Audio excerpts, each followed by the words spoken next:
Hello all and welcome to today's live session, which is third in the series for our project management series. This one specifically will be about managing a project effectively. And the aim is to give you all an understanding of the principles and the methods to assist you in delivering a project successfully. So I'm just going to make a start.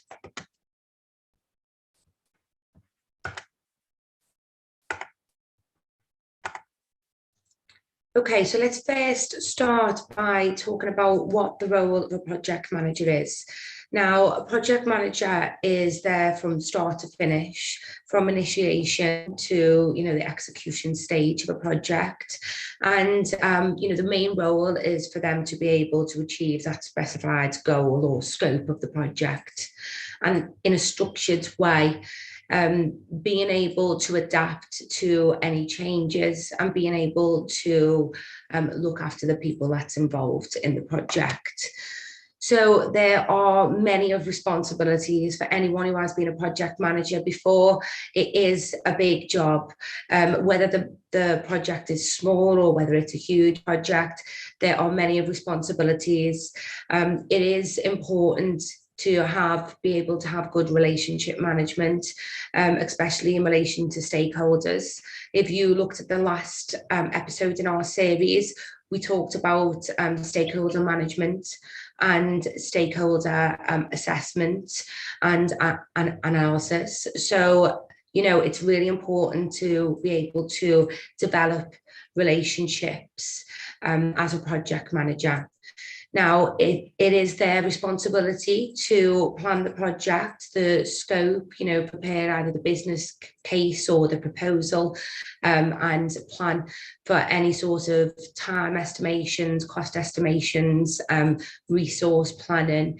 And that can all be done via the tools and techniques, such as the work breakdown structure, critical path analysis, a Gantt chart. And all of these I went into and discussed a little bit more detail in session 2. So if you did miss out on session 2, it might be good to look back at our playlist and be able to have a look into that for more details. I'm going to be talking a little bit more about monitoring and controlling in this session, and ensuring objectives remain relevant, and also being able to adapt to change and delegate, and also to delegate responsibility and allocate work out in an efficient way, whilst always keeping an eye on the risks that may be involved. So I just wouldn't mind asking you the question just to see who's on the same page here. Who has been, I'm just going to put a poll in, so if you don't mind just clicking to let me know where you are and what experience you have in project management. I've asked the same question at the start of every session, as it gives me an idea as to what level we're going to be working at. Okay, so have you managed a project from start to finish? If you just click on your response, whether that's a yes, no, maybe, or you've been involved but not managed, but just always recognize that a project doesn't need to be a huge, a huge thing. It can sometimes be, a complex activity that you've had to plan and manage from start to finish. Okay, so we will carry on with this presentation with the outcome from this, but I'm going to keep it at a borderline as if nobody has been involved in management of a project before. Okay, so we'll go through the basics. For anyone who's involved in this session today who hasn't looked at the previous 2 sessions, you can always go back and have a look at them as well. So let's talk about the project life cycle. We've talked about the project life cycle in the previous sessions, and we've talked about the 4 stages of the project life cycle. The initiation phase is about establishing the purpose, the scope, the time frame to completion, identifying the basic deliverables, and the team and the resources. So basically the plan or the business case, or the proposal at this stage. The planning stage is a detailed time frame of what will be done, by who, by when, what resources are needed, any costs associated, and any quality standards specified as well. The do section to the project life cycle is about generating clear deliverables while tracking time and money and quality, and being ready to respond to change. Now, this is where the tools and techniques discussed in the last session come into place. So, putting together that work breakdown structure, looking at how you can schedule your Gantt chart efficiently or your critical path analysis. The fourth stage, which is being added specifically here, linking to the management of projects and not the project life cycle as a whole, is the monitoring and controlling section. Now, it is important to be able to manage the people that's part of the team of the project. That's what managers do. They manage the process, they manage the operations, but the difference between, a strategic manager and a project manager is a project manager will have to know every person in the team, know their strengths and weaknesses, and be able to motivate them through monitoring and controlling. So we're going to be talking about that in a little bit more depth. The closing section of the project life cycle is about once the deliverables are achieved, to an acceptable standard as well, being able to close the project, disband the team, and just review basically the good points, the bad points, lessons learned, and so on. And that's what we're going to be talking about in more detail in session 4. Okay, so in relation to projects, it's important to always remember that it's not, business as usual. It is designed, every project is designed to achieve a specific purpose. Sorry, bear with me. Yeah, to achieve a specific purpose. And, that might be because there's, new technology opportunities or software developments within the organization or within the industry, or it might be to cover a specific gaps, or because there's a new innovative way of working which could streamline a process. So there's a number of different reasons for, putting together a project. And it's important at the start to be able to identify the scope or the issue or the problem of what you want to achieve. And all of your objectives will work towards achieving that goal. Okay, so to ensure project success, there are 6 interrelated characteristics. Now, we discussed previously about 3 of them, which can be seen in the project triangle, and that is the scope, the quality, and the time. So basically, you're looking at the overall scope, what the quality measures are, and how long it's going to take to do them. But, and all of them coincide with each other. So if one's affected, it might affect the other one. But that can be the same for all 6 of these sections. So, the scope specifies your project, what it will encompass, including the size, the complexity, and the complete breakdown of all of the work to be done. If gaps or overlaps with other projects, so you might need to take somebody like a technical advisor, for example, from one project to another project, so you need to make sure that that person's got the time to do that. Assumptions may be made within the scope as well, any problems or issues that may be associated or any risks. Then when you look at qualities, you're thinking about examples such as sustainability, durability, any sort of industry standards or health and safety standards, reliability, robustness. There's a number of different things to consider when thinking about quality.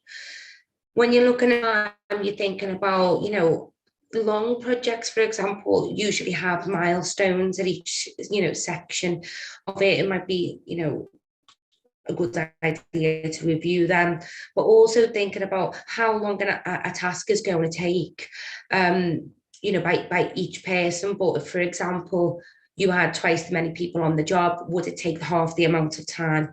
But would you have the money to be able to, finance them extra staff members? So it's, thinking about that. Also with finances, considering actual costs, the variable costs, and any planned costs or, variances from that. So plan Bs basically. The resources isn't only about, equipment. You're thinking about your people, the facilities, the materials needed, and it also covers the availability of, say the staff, like I just mentioned in the previous example. Being a good project manager is about being able to manage their resources effectively. So having the right people at the right time with the right equipment to get that job done. Because, an example would be if, you have a project of putting up new signage, new marketing signage outside your workplace, but you're only being allocated time in the evening to be able to install it. You need to make sure maybe they've got, the right lighting or, floodlights or whatever will be there for them to be able to put that installation up effectively. So, you've got to be considering the resources that are needed, and forward thinking comes into place there. In relation to risk, in the initiation and the planning phase, you should always try and identify risks beforehand. So anything that can stop or delay or, become problematic within your project. But we'll come to that in a little bit more detail and how you can manage that risk a bit later on in the session. So just remembering in these interrelated characteristics that if you change one factor, that it could impact on the other. So as I mentioned earlier, with the time and the finances, or, if something you need to be, top quality, you may need approval of, an external advisor. That might take time and money to be able to put that external advisor into place. So that will all affect, the next section of the of the cycle. So it's important to keep that in mind. Okay, before we move on to the next section, I'm just going to ask you another question. Make sure you're still with me. If you just click on the poll for me and answer the following two questions. So what additional phase can be added to the project life cycle when considering the management of a project? Watching, monitoring or controlling, evaluations or meetings? The tangible and intangible end results of the project to be delivered to the end users is called the deliverables, the goal, the plan, or the CBA. Just take your time in answering this.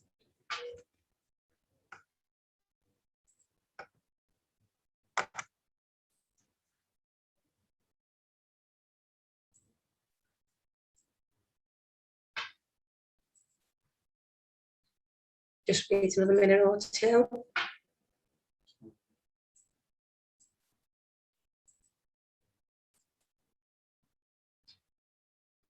Okay, so the first answer to the question was monitoring and controlling.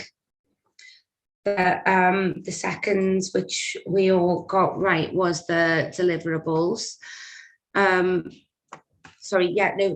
The goals, somebody has noted down the goal as well. Now, you've got to think about, it's going to be delivered to the end user. So it is the deliverables. So it's basically the objectives that will be the step-by-step tasks to be delivered in order to achieve that overall goal. So we can see where there can be some slight confusion there. In relation to that additional section for the life cycle, it is monitoring and control, and when linking that with the managing of projects, okay? Okay, so let's think about who's involved in the project team. Now we're going to be, primarily talking about the project manager, their roles and responsibilities and what they can do to work more effectively and efficiently in this section.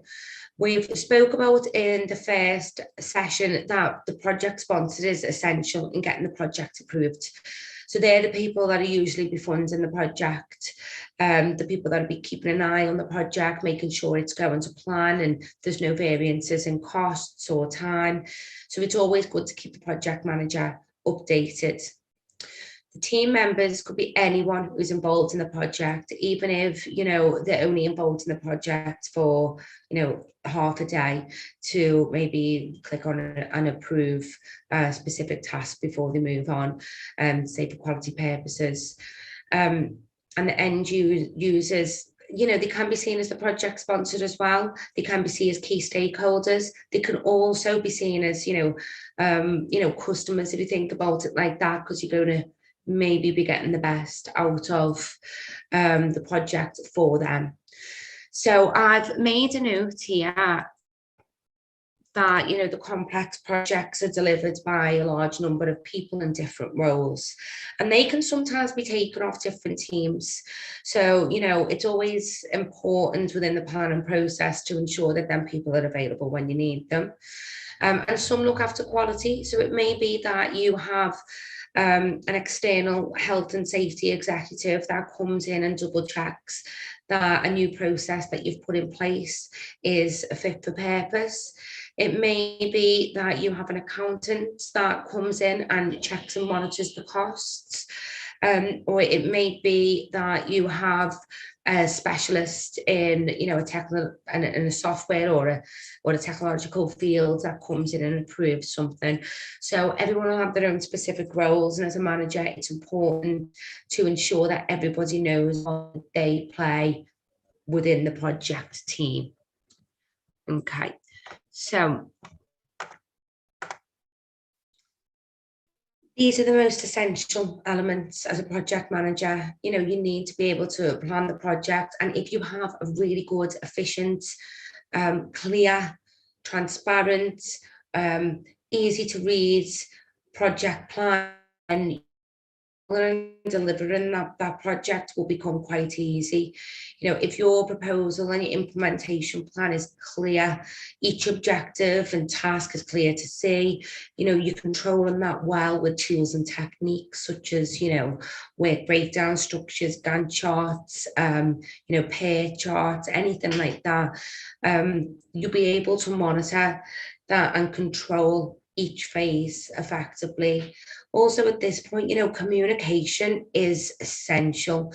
Being able to communicate between senior stakeholders and, the team themselves regularly in order to ensure the completion of the tasks and to check that objectives are being met and the deliverables are achievable and there's no problems or issues coming in. That's the essential part of project management there. Okay, so let's think about leadership. So we think about, project managers as, oh yeah, they're the manager, they look after the processes, but, there is a difference between leadership and management. So leaders attract followers and, people will be motivated to achieve for the leaders. Whereas, managers usually manage process and operations and are more task orientated. Now, as a project manager, it's important to instill both of these skills. So you don't only need to be a manager, but you need to be an effective leader as well. So what leadership style is best? Now, there's a number of different leadership models and a number of different leadership styles, and I'm not going to go into each one. I'm just going to look at the different sections of leadership here, so the task orientated and the people orientated. If you do want to know a little bit more about specific leadership styles and models, you can look on our YouTube channel, and there are recordings on leadership and management specifically. But when it comes to task-orientated versus people-orientated approach, neither is best for every situation. I was reading articles, I think it was like a 2019 article, and it was published in the Journal of Leadership Education. And what it pointed out was a blend of both task and people is, it proves most effective. With each style being necessary at different stages of the project. So focusing only on tasks can, lead to low morale, but focusing only on relationships could lead to, nothing getting done. So striking that balance is the goal here. It's also important to focus on the job at hand. So, task-based leadership works just fine, where little creativity is required, such as in a warehouse or an assembly line. It's helpful for leaders in these industries to get to know their employees or the team, to keep morale up and to communicate easily. But the task at hand doesn't change much based on the team members or their skills and the strengths and the weaknesses. So, on the other hand, a relationship-based leadership tactic works well in situations where employees must often make their own decisions while accomplishing tasks such as, to design something or, a problem-solving work. It's also a useful approach when there are positions where extraordinary skills could make a significant difference in quality. So let me give you an example. An employee who manages or gives really good, effective professional presentations could oversee all of the important ones. So it's important to be able to know your employees at that point. So, I believe as a project management, it's good to, check in with each employee at each point. So keep that people orientated approach just to make sure that they're okay with what they're doing. Some people may be bored with the task that they're given and they want to be challenged a little bit more. Other people might be drowning in what they're doing and they might just say, well, let me show you what to do and give somebody else the job. So that task orientated, approach could be useful in the people-orientated approach to push and challenge people, to motivate them to get the best out of the project team. Okay, before we say that, we'll come to the poll after this. So the project stages. So let's just say you're a project manager.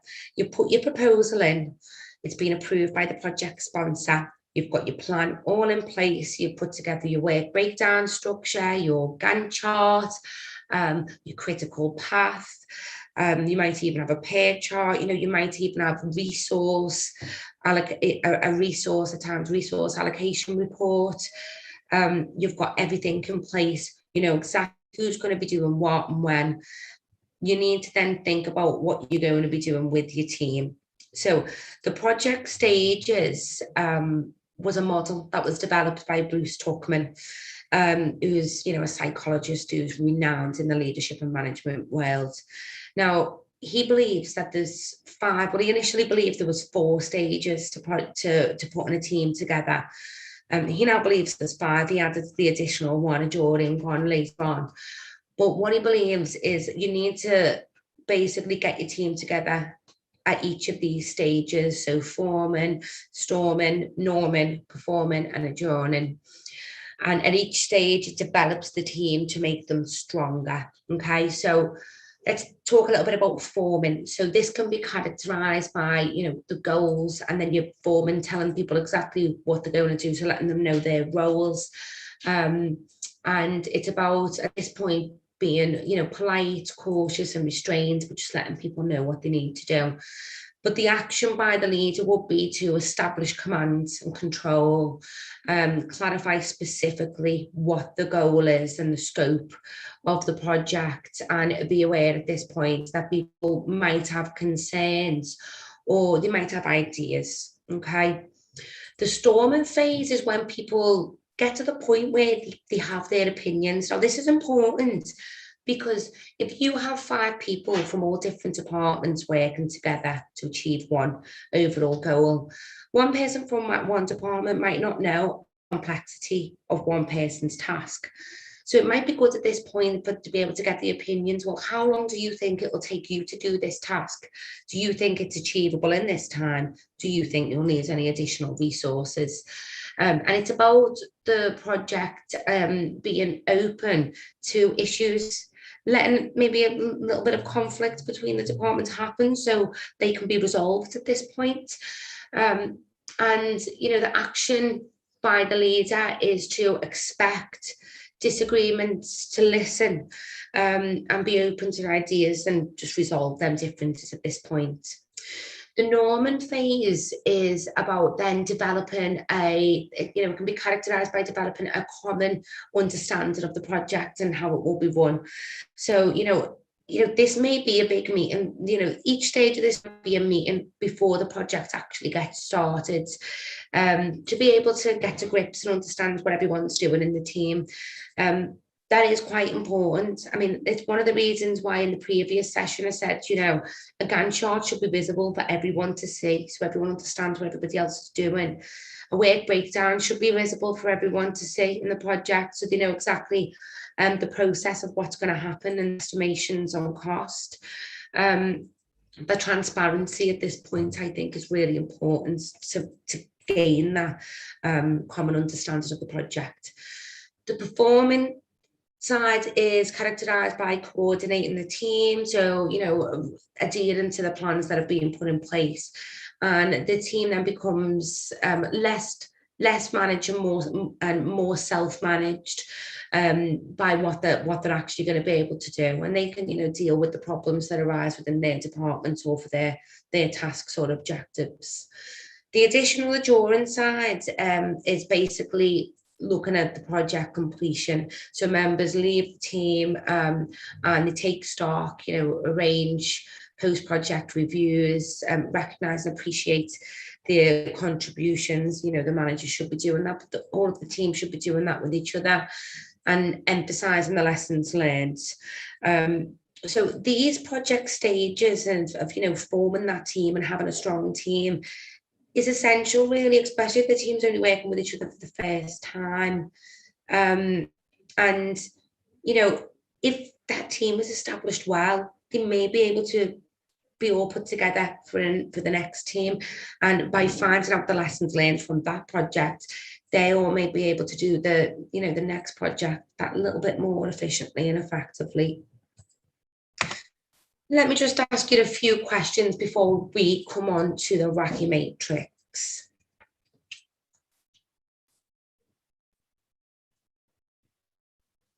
Okay, so ignore the first question because I should have asked you that a bit further down. I do apologise. I'll come back to that in a second now.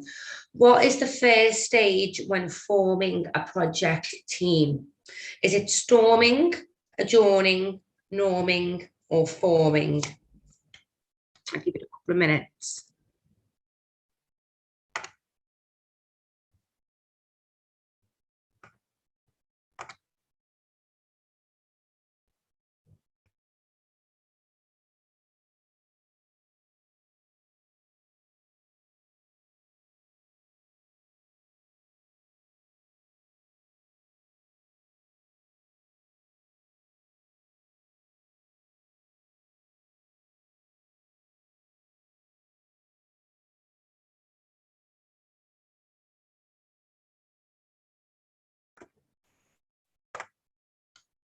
Okay, we'll come back to that one in a second.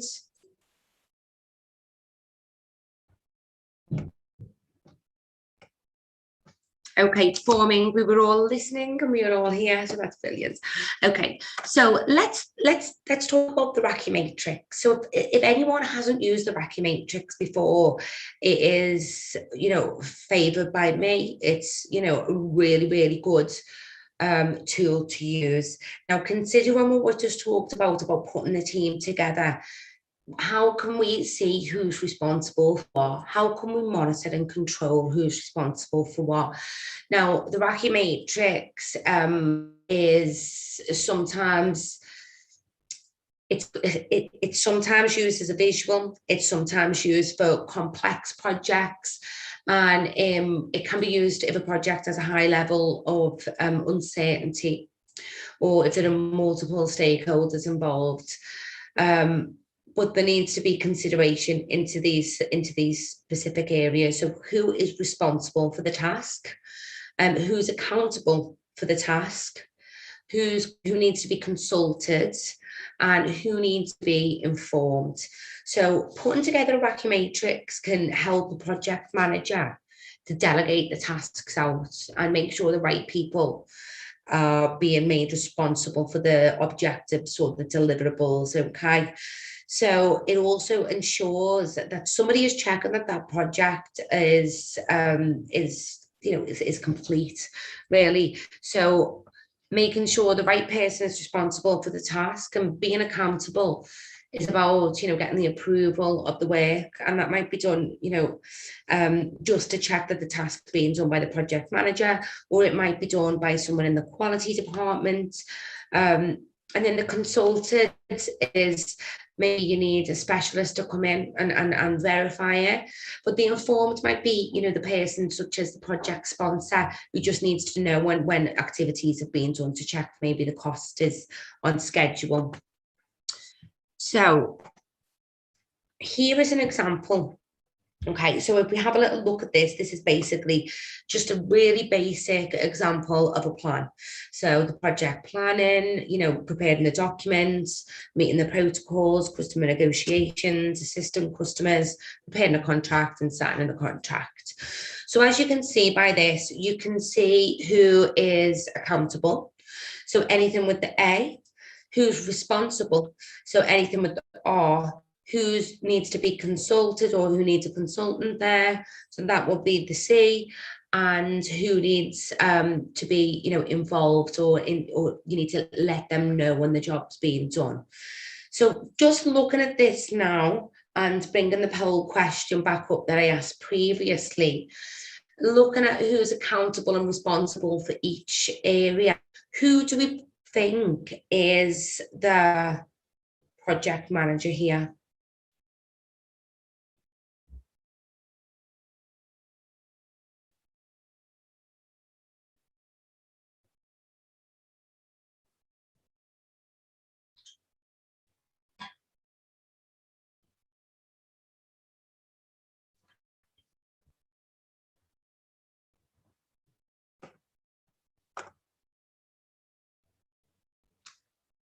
Just give it a minute or two for that.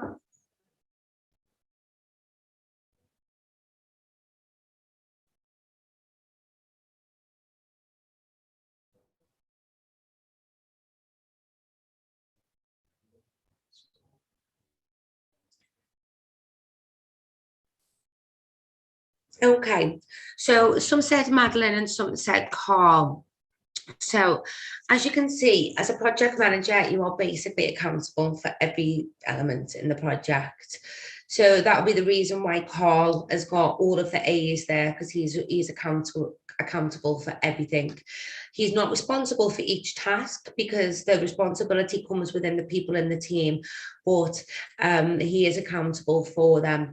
A project manager should really update weekly and link to the Gantt chart, the network diagram, or the PERT in order for this to be effective.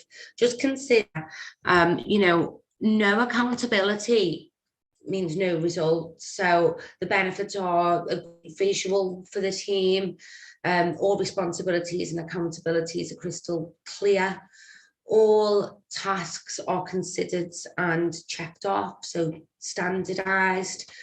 And overall, the team will be less, frustrated and more likely to perform well, because they know what needs to be done by when, and the activities and who's checking one, and it's good to be able to know where everyone's at as well. I've actually seen this process done before in I think it was Shell, where they used it for health and safety. So they used the same Racky sort of matrix, but for checking the health and safety on, the wagons and after they'd filled up, and what they needed to do for closure and everything. And it was who was accountable and responsible for, and who needed to, be consulted and informed on each stage of it. And, it was really useful for them. So it doesn't necessarily always need to be used just for a specific project. It can be used in, on different activities as well. Okay, we said earlier on when we were looking at the interrelated characteristics that we were going to look at risks and changes. So basically, any issues that might get in the way, anything that might, cause a delay, anything that you might need to report to the project sponsor, anything that you might need to sit there and solve the problem for. A risk isn't just a health and safety issue. It could be just a risk to the project being completed. So the first stage will be, identifying that risk and understanding and communicating the issue and its impact to everyone on the team and the key stakeholders. Then, thinking about how are we going to solve this problem. There's plenty of problem solving techniques, and I'm sure I'll develop a live class just on that at one point. But even things just using a decision tree matrix, or a decision making grid to look at ways that you can resolve that problem to the best for the best of the organisation. Putting an action plan together to open that issue, and then delegating the responsibility for that action. So it may be that there's a problem come up with the time that you're allowed to actually work on a project. So for example, this building is getting new windows at the moment, and they're only allowed to drill within a certain time frame. Or if somebody comes in the office and says, well, I need to do, a live recording, for example, they'd need to, stop that at that moment in time. And, that will cause a risk to their objectives and their deliverables being met. So, they need to delegate that responsibility and action out to somebody to resolve that issue, and then set a time for completion on that risk management process, and then follow up the completion of that risk management process with clearing it as closed. And all of this can be included in something that you can call a risk log. It gets called a lot of different things within different organisations. There's actually people in large organisations and large projects that have a sole responsibility of managing risk and logging risks, and the problem solving techniques and the risk management processes. But just if you're managing quite a small project, specifically for one of the units that you're going to be completing, it is important just to sort of keep track of what can be at risk.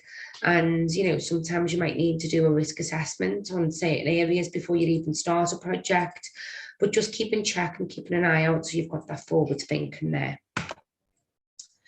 Okay, so keeping to the plan is essential. A good, robust plan, and keeping to that plan is essential. Now, risks will happen, issues will come up. Being a good project manager is about being able to be adaptable, being able to respond to change, being able to solve problems with the team, not just on your own, but with the team, using the tools that you have at hand to be able to improve the process and to improve the project and to avoid delays. So in that plan, your work breakdown structure, it might adapt, it might change.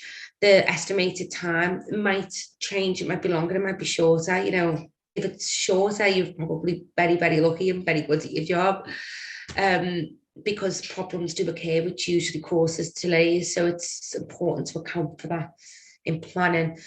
The Gantt chart and critical path may need adapting and changing due to risks or issues.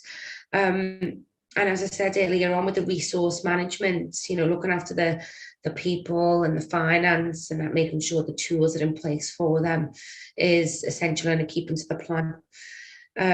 But modifying the plan and any visuals that the team can see as you go on, so that they're completely updated and that's being communicated to them. Any changes needs to be communicated. And then you can review and plan and go, or go on a certain deliverable if it can be missed because it's going to cause too many delays. But that brings you back to the interrelated characteristics and the effect on the wheel. Okay, so how do you make sure the project stays to plan? You have regular meetings. These questions, I'm not going to go into each question, but making sure that you have a checklist of questions to ask all of the team is really important. So is somebody's doing a different task, you want to say, well, was that in the plan? If somebody has gone a little bit off tangent with what they're asked to do, well, you're saying, well, how does that compare with the plan? They might have better or more creative ideas, but is it going to take the time of the plan and them interrelated characteristics that we talked about earlier?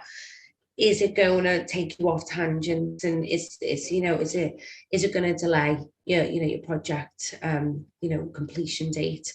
So that's important.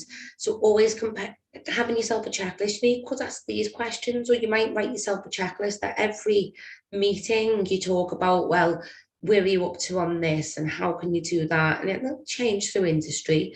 It'll also change through different projects and the size of the projects, but having regular meetings with the team is essential. You may even want certain parts of the team to have meetings with each other more regularly, and maybe you just meet every month.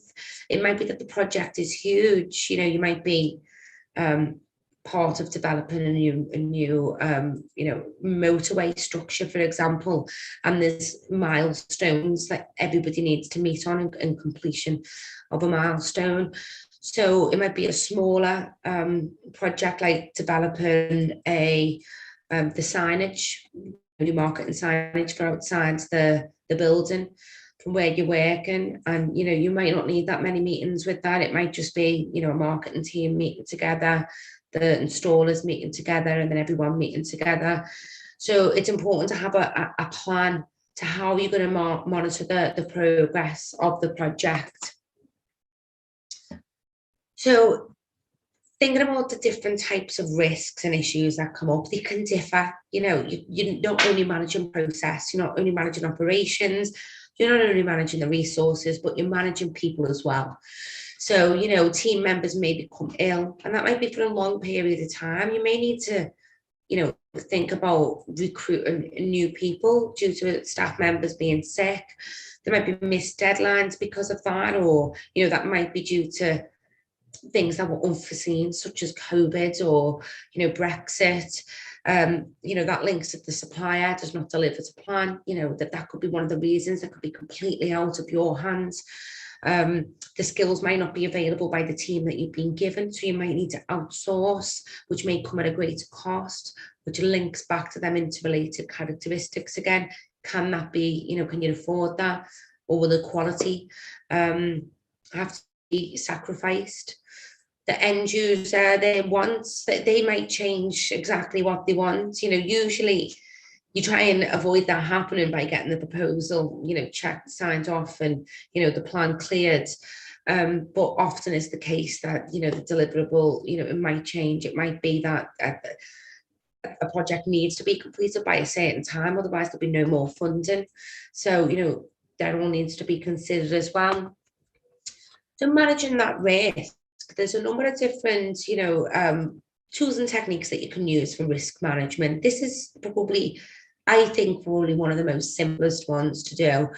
And it's about, prioritizing them risks to be able to plan for them.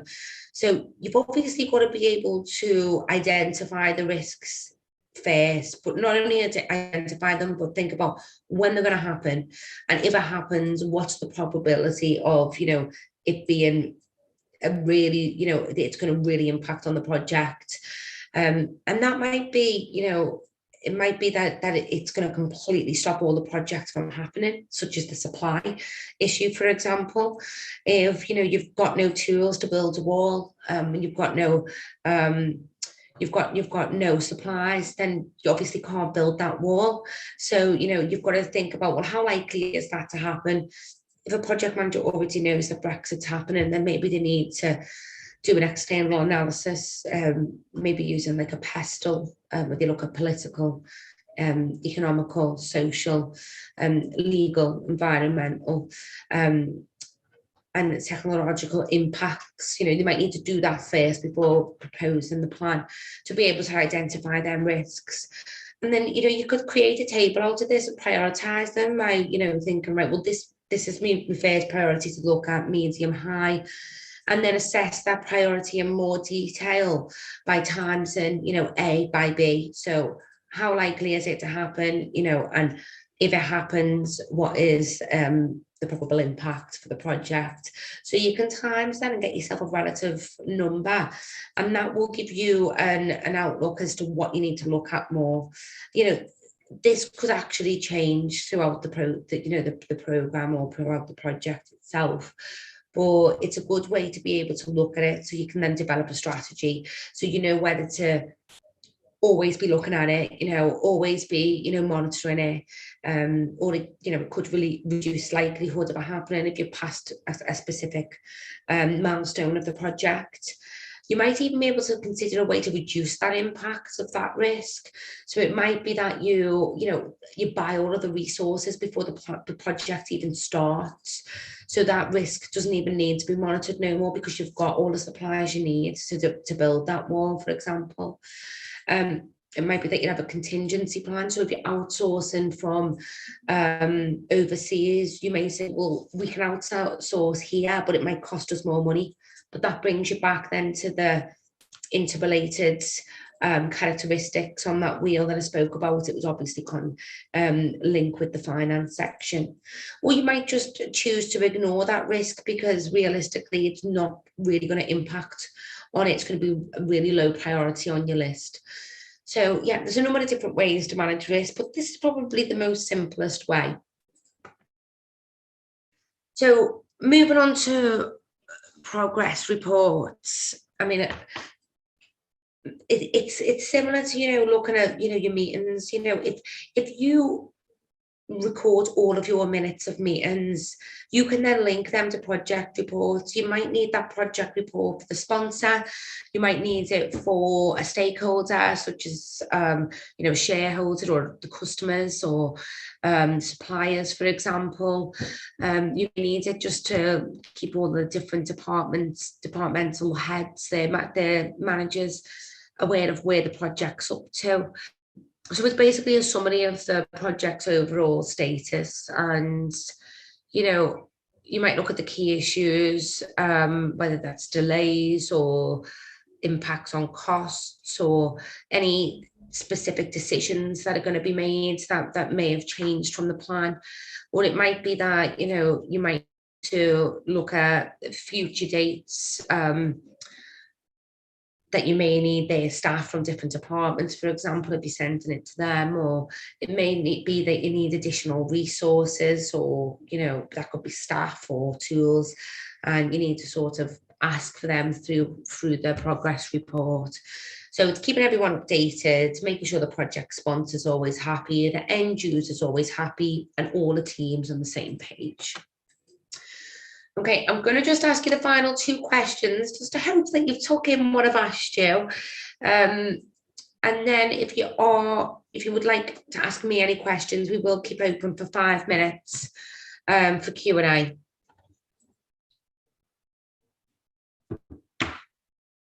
Okay, so what does the B mean in the work breakdown structure?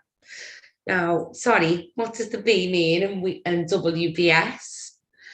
And our issue log is,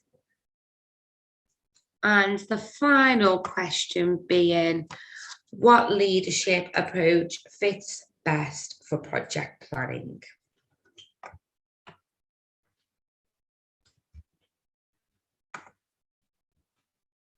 So what does the B mean in WBS? An issue log is,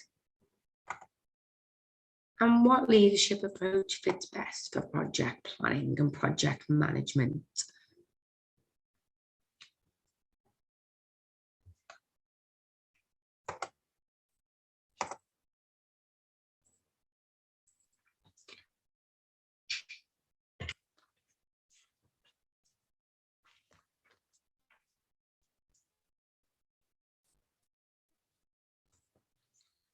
So while I'm waiting for the poll answers to come up, we will be holding the fourth and final in the series of the project management in 2 weeks today. You will be sent, you'll be able to access it through Moodle, and hopefully you'll be able to attend that as well. You can always look back at this recording or the previous 2 recordings in the series or any live session through our playlist section on Moodle. And, hopefully this has been useful for you in, and in getting something from how to manage a project effectively. I'm just looking, I don't know whether we have all answered, let's see. So yeah, the B is work breakdown structure. I did give that away a little bit, I'm sorry. And issue log is a way to rate and report progress on an issue. And what leadership approach fits best for project planning? And that's a mixture of both, with the task orientated and the people orientated approach. So yeah, I do think that we are all on the same page. I hope that today's session has been useful, and I will close off the video and the recording, and if anybody has any questions, please feel free to ask via our chat, please. Thanks.